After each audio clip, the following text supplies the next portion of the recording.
नमस्कार, मैं हूं साइमा। आप देख रहे हैं खबरों की दुनिया।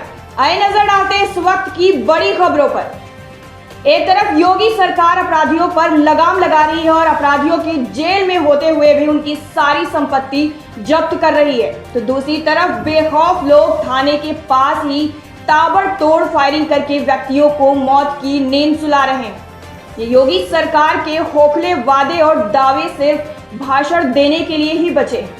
योगी के सरकारी अफसर कान में तेल डालकर सोते रहते हैं और उनके थाने के पास ही व्यक्ति को गोली मारकर हत्या कर दी जाती है। दरअसल ये पूरा मामला पुरानी रंजिश को लेकर हुआ।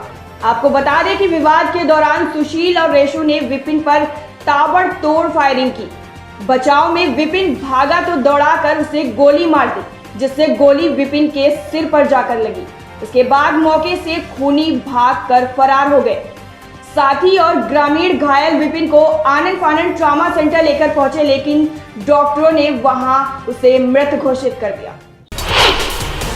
सीतापुर के लहरपुर में संपूर्ण समाधान दिवस के मौके पर जिलाधिकारी विशाल भारद्वाज की मौजूदगी में अधिकारी मोबाइल चलाते हुए कैमरे में कैद हो गए, जिसमें फरियादी और अधिकारी बिना मास्क और सोशल डिस्टेंसिंग का पालन करते हुए नजर आए। जहां एक तरफ कोरोना का कहर जारी है और कोरोना का नया स्ट्रेन अब भारत में आ चुका है, जिसको लेकर केंद्र सरकार ने ब्रिटेन की सभी फ्लाइटों पर प्रतिबंध लगा दिया है। वहीं जिले के आला अधिकारियों ने इसे मजाक बना रखा है।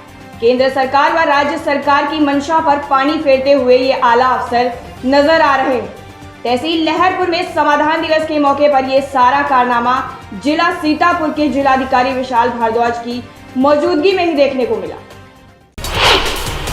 अमरोहा जनपद में बदमाशों के हौसले इतने बुलंद है कि बाजार से वापस लौट रहे व्यक्ति को अज्ञात बदमाशों ने गोली मार दी। दरअसल मामला अमरोहा जनपद के थाना क्षेत्र आदमपुर का है, जहां एक व्यक्ति अपनी पत्नी के साथ बाजार से वापस अपने घर लौट रहा था। रास्ते में पीछे से आए दो अज्ञात युवकों ने नाम पूछकर सीधा उस पर ताबड़तोड़ फायरिंग कर दी, जिससे उसकी मौके पर ही मौत हो गई। सूचना पाकर पुलिस मौके पर पहुंची। थाना आदम पुलिस ने शव को कब्जे में लेकर अग्रिम कार्रवाई में जुट गई। दिन दहाड़े हुई इस हत्या से पूरे क्षेत्र में हड़कंप मचा हुआ। क्या नाम है आपका? कश्मीरी नाम। ये जो घटना हुई है कैसे हुई है? गोली मारी है। कहाँ से आ रही थी आप? आदमपुर से आ रहे और वो भी पीछे से आए। क्या लोग थे? दो है। कहाँ पे मारी गोली? यहीं मारी है, हम लोग के दो रही रोड पे मारी है गोली। कहाँ लगी गोली? गोली लगी है उनके लगी है, सिर में मारी है। मध्य गाड़ी चला रहे। क्या किसी से कोई दुश्मनी है क्या? अरे अरे हम किससे बता दें अब दुश्मनी? अरे आपका पता चल रही है हमें एकदम। हमारी न लड़ाई हुई ना कुछ हुई। अब अरे हमको अपने घर से कहीं जा रहे तो क्या करके आ रहे थे आदमपुर? बाजार करके आ रहे। कौन कौन लोग थे? अरे हम दोनों मियाँ बीवी है, दोनों मियाँ बीवी है। मुँह ढक रहा मेरा। अरे मेरा मुँह ढक रहा है। क्या जो गोली मारने वाले उन चेहरा बांध रखा था क्या? अरे नदी के टोपा दिखा मैं तो, और हथियार तो कहा दिखा उनका। आगे मुँह तो आगे तो चले गए बढ़ के, हम नीचे गिर गए, वो आगे चले गए। अभी रोड पर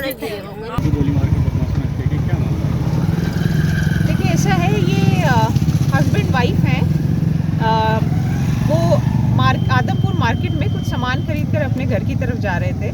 तो ये रास्ते में रोड पर, इसको आदमपुर रेरा रोड कहेंगे, वहाँ पर गांव चकफेरी में दो बाइक पीछे से आई है और इनको ओवरटेक करके गोली चलाई, जिसमें जो व्यक्ति है जो आगे बाइक चला रहे थे, जिनका नाम है जयप्रकाश, उनको गोली लगी और मौके पे उनकी मृत्यु हो गई।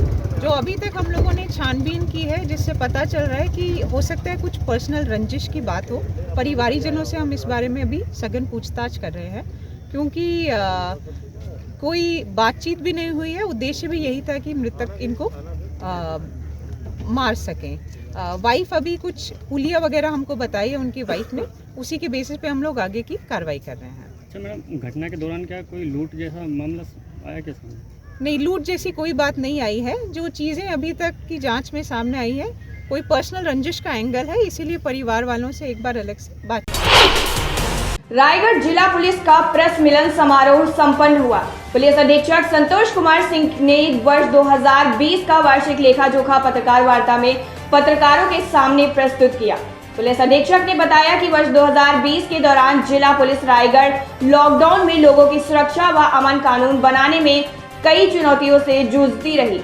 पूरे वर्ष के बीते घटनाक्रम के अनुसार बेशक वर्ष 2020 में एटीएम लूटपाट जैसी कई घटनाएं सामने आई, लेकिन संतोष ने ये साफ कर दिया कि उनकी तरफ से कोई कमी नहीं रही।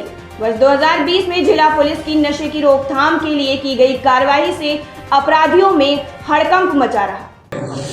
2020 का जो साल रहा है पुलिस के लिए बहुत चुनौतियों का साल रहा है, क्योंकि कोविड के समय जिस तरह से हमारे ऊपर जिम्मेदारी थी लॉकडाउन को पालन कराने की, साथ साथ उसके बाद जो अनलॉकडाउन का समय था उसमें भी बहुत सारे गाइडलाइंस ऐसे हैं जिसको लगातार पालन कराने की जिम्मेदारी पुलिस की रही है।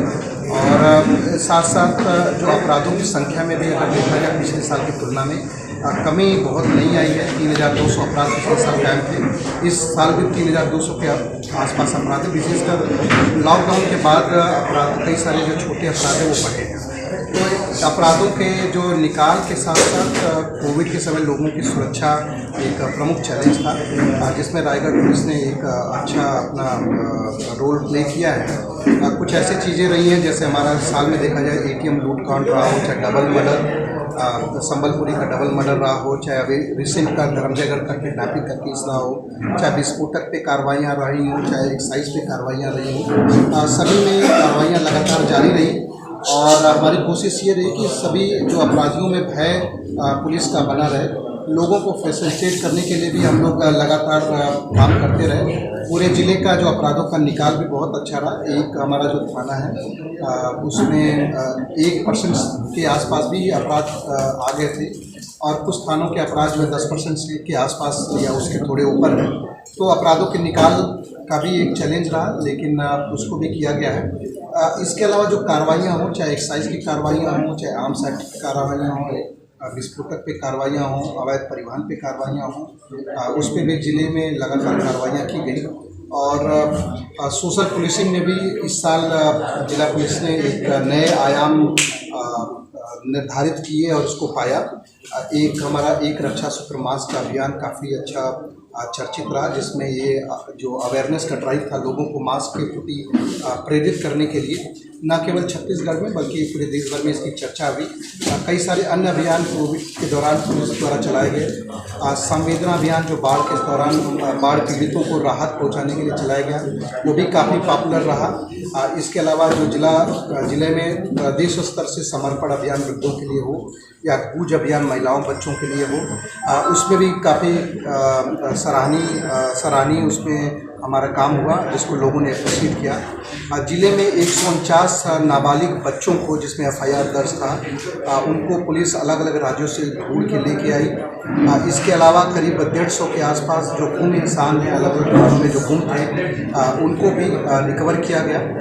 NDPS की 44 कार्रवाइयाँ हुई, लगभग 500-600 के आसपास KG गांजा भी पकड़ा गया। साथ साथ जो कोरेक्स और नशीली टैबलेट है उस पर भी कार्रवाइयाँ की। इस साल कुछ अवार्ड देना हमारी एक पॉलिसी रही है कि जो लोग अच्छा काम कर रहे हैं उनको इंकरेज किया जाए। लोगों को लगातार नगद इनाम दिए गए। कई सारे अन्य जो अच्छे काम हुए उसमें हमारे IG Shri Deepanshu Kamra, DGP Shri DM Awasthi sir द्वारा भी इवन राज्य स्तर पे भी उनको कैश अवार्ड मिला, इंद्रधनुष अवार्ड मिला कई सारे कामों में। कॉप ऑफ द मंथ हमने इस तरह से चलाया कि हर महीने जो अच्छे काम करने वाले लोग हैं उनको इनकरेज करके उनका हर महीने को लगाया जाए ताकि दूसरे लोग प्रोत्साहित हों। तो ये इनकरेजमेंट का भी काम किया। लेकिन दूसरी तरफ से ऐसे लोग जो गैर जिम्मेदार हैं, जो अनुशासनहीन हैं, उनके प्रति भी कार्रवाई की गई। दर्जनों भर ऐसे लोग थे जिनको सस्पेंड किया गया। लगभग 8 से 10 लोगों को नौकरी से निकाला भी गया, क्योंकि ये लोग उनके अलग अलग शिकायतें थी, कुछ के गंभीर शिकायतें जिसमें गैर हाजिर होना भी था। और इसके अलावा हम लोग की कोशिश ये रही कि सभी लोगों को पुलिस बल ऑलरेडी बहुत प्रेशर का साल रहा है जिसमें काम कर रही है, तो लोगों को इनकरेज भी किया जाए और सबकी मदद से एक टीम के हिसाब से सबसे अच्छा काम भी कर सकते हैं। नए साल में हमारी जो विशेषकर कई सारे अभियान हम लोगों ने सोच रखे हैं जो कोर पुलिसिंग से जुड़े हैं, जिसमें ट्रैफिक घटनाओं में जो इस साल कमी आई है वो आगे भी बनी रहे। इसके लिए हम लोग ट्रैफिक पे चालानी कार्रवाई हो चाहे अवेयरनेस ड्राइव हो, उसके लिए हम लोग करेंगे। महिलाओं बच्चे के कई सारे अपराध ऐसे रहे हैं जिसमें बहुत ही त्वरित कार्रवाई करके कुछ हफ्ते भर के अंदर कई सारे मामलों में चालान पेश किए गए। तो हमारी कोशिश है कि ऐसे महिलाओं बच्चों संबंधित जो हीनियस ऑफेंसेस हैं इस साल भी उस पर कार्रवाई हो। जिले में सीसीटीवी कैमरे एक बृहद स्तर से लगवाने का हम लोग का प्लान है, ताकि जो चोरी लूट डकैती की जो घटनाएं हैं उसमें संदेहियों को आसानी से पकड़ा जा सके और अन्य भी तरीके से लोगों की सुरक्षा बढ़ सके। कोविड काल में पुलिस वालों ने अपनी मानसिक तनाव को कैसे कम किया, कैसे स्थिर रखा? कोविड समय में अगर देखें तो पूरे इस दौरान जो है लगभग 330 पुलिसकर्मी जिसमें अधिकारी और कर्मचारी शामिल हैं, ये लोग जो है कोविड से संक्रमित हुए हैं, जिसमें आज की डेट में भी 27 अभी एक्टिव केसेस पुलिस वालों के हैं। ये लोग लगातार काम करते रहे हैं। बहुत बार जो वीकली ऑफ जो शुरू किया गया था उसको भी हमें बंद करना पड़ा जिम्मेदारियों की वजह से। लोगों पुलिसकर्मियों के ऊपर प्रेशर भी था, तो इसके लिए आदरणीय जो हमारे डीजीपी हैं उनके द्वारा एक स्पंदन प्रोग्राम चलाया गया, ताकि जो पुलिसकर्मी हैं उनको काउंसलिंग उनकी की जा सके, उनके लिए खेलकूद आयोजन किया जाए, उनके लिए योगा आयोजन किया जाए, जिसको कई जगह चलाया भी गया। और आगे आने वाले समय में भी स्ट्रेस मैनेजमेंट करने के लिए पुलिसकर्मियों के लिए स्पंदन प्रोग्राम को आगे बढ़ाया जाएगा। अमरोहा में ओलों के साथ पड़ रही है भारी बारिश। मौसम विभाग ने 2 दिन के लिए दी है बारिश की चेतावनी। ओलों के साथ बारिश से ठंड भी बढ़ती जा रही है। बारिश से किसानों की खेती पर खासा असर देखने को मिलेगा। कृषि पर बने नए कानूनों पर किसानों ने अपने मन की बात सुनाई है। बरेली में किसानों ने लाए गए 3 कृषि कानूनों को लेकर अपना पक्ष सामने रखा। किसानों ने कहा कि उनके कल्याण के लिए 3 कानून बनाए गए हैं, लेकिन किसानों को इन कानूनों से होने वाले नुकसान अब पूरी तरह समझ में आ चुके हैं, लेकिन इससे होने वाला कोई भी फायदा अभी तक उनकी नजरों में नहीं आया है। मोदी और योगी जी ने कहा था किसानों की आय हम दोगुनी करेंगे। क्या आपकी आय दोगुनी हुई है? हाँ, आय दोगुनी देखो कितनी अच्छी हो गई है हमारी।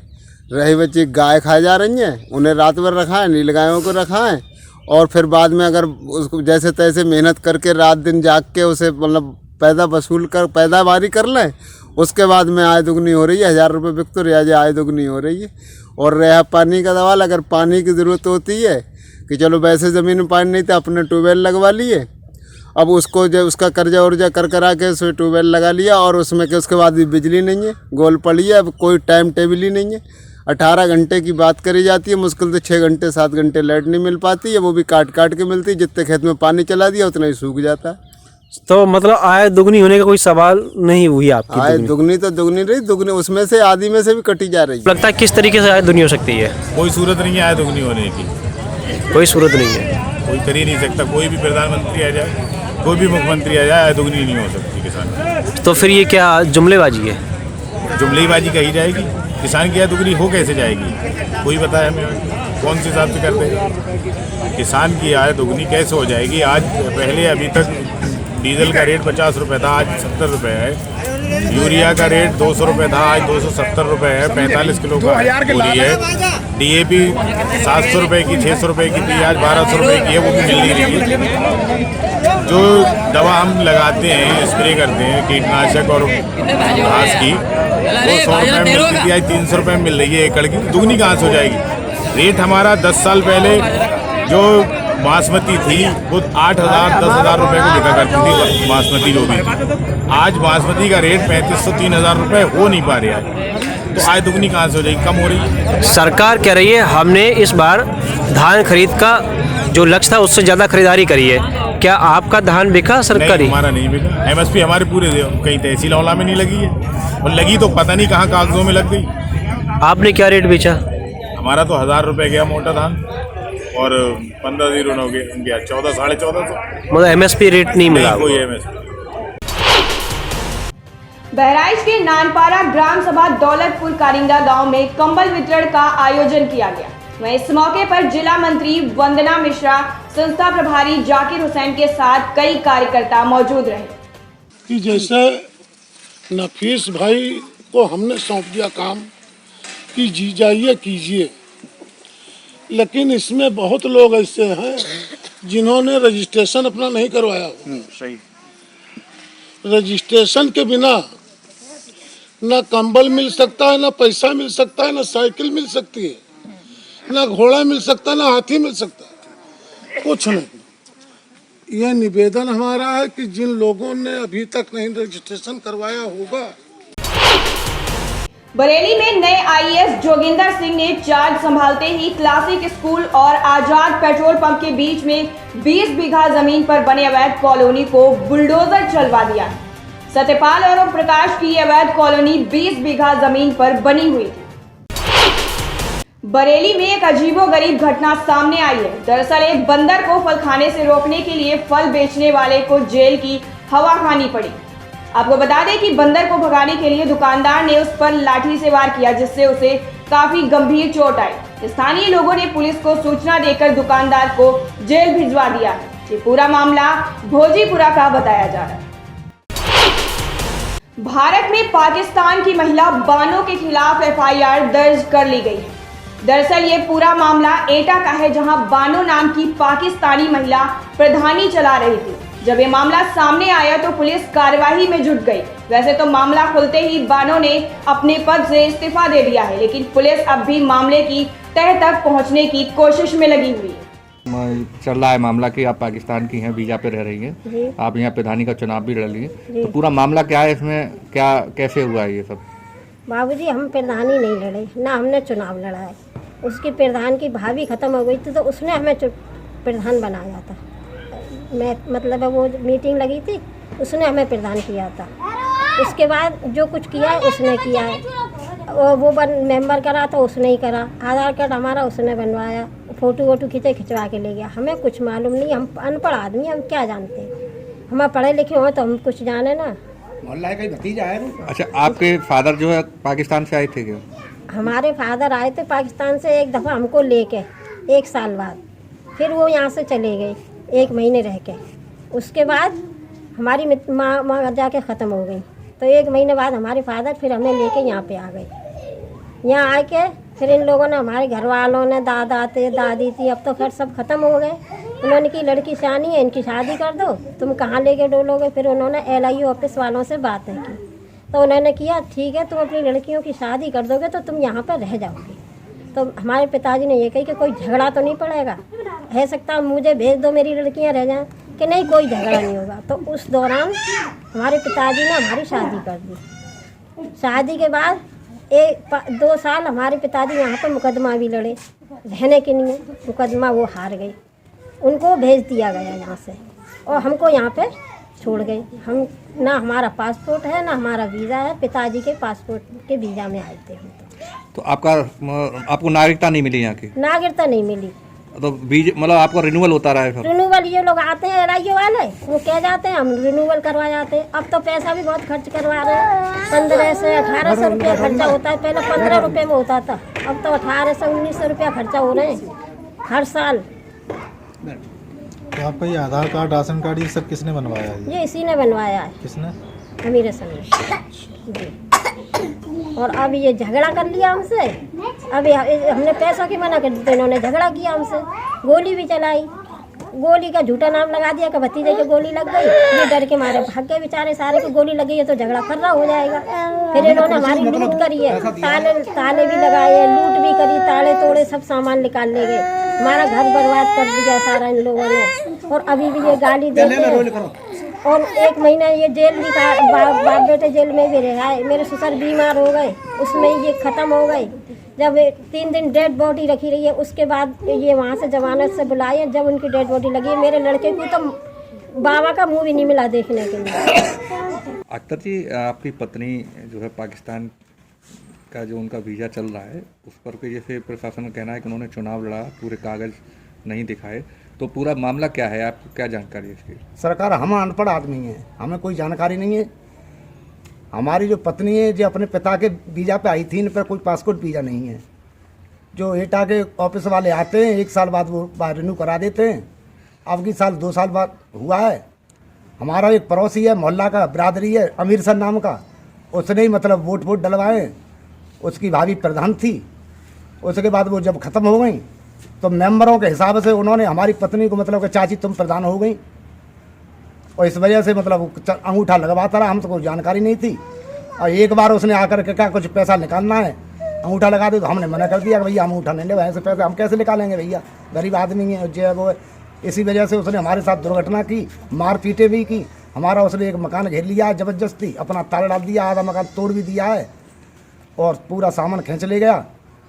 और उसने हम पे मुकदमा भी लगाया। हम अभी 1 महीना पहले जेल काट के आए सरकार। उसी जेल में मेरे पिता ख़त्म हो गए, उसके 3 दिन डेड बॉडी रखी रही।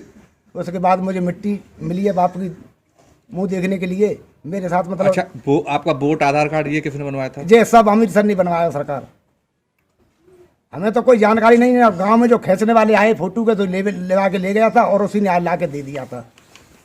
तो ये जो है आपकी जो है पत्नी को नागरिकता भारत की आपने अप्लाई नहीं किया? हाँ करी सरकार, मतलब जो अधिकारी थे उन्होंने बेचारों ने लिखा पढ़ करके लखनऊ और दिल्ली के लिए भेजी, मगर नागरिकता नहीं मिली। इसकी वजह से वो 1 साल बाद हम पर खबर भेजते हैं, यहाँ से वो जाते हैं और पर बढ़वा देते। तो हर बार रिन्यूअल होता है आपका? हाँ जी।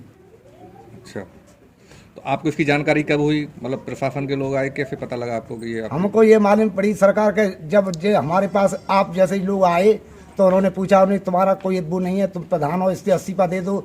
और ऑफिस वाले आदमी आए जो रिन्यू कराते थे, वो आदमी आए थे। उन्होंने कहा आप इस्तीफा कल इस्तीफा दे के आओ और आज जा सको। तो उसी दिन हम इस्तीफा देने के लिए चले गए थे। आपने प्रधान पद से इस्तीफा दे दिया हमने। सरकार कम से कम नहीं तो इस बात को भी 15-20 दिन हो गए। जैसे हमको मालूम पड़ा वो आए थे ऑफिस वाले, उसी दिन हम इस्तीफा देने के लिए चले गए थे। फिलहाल आज के लिए इतना ही। हमें दीजिए आज्ञा। ऐसी ही देश दुनिया की बड़ी खबरें देखने के लिए जुड़े रहिए हमारे साथ और देखते रहिए खबरों की दुनिया।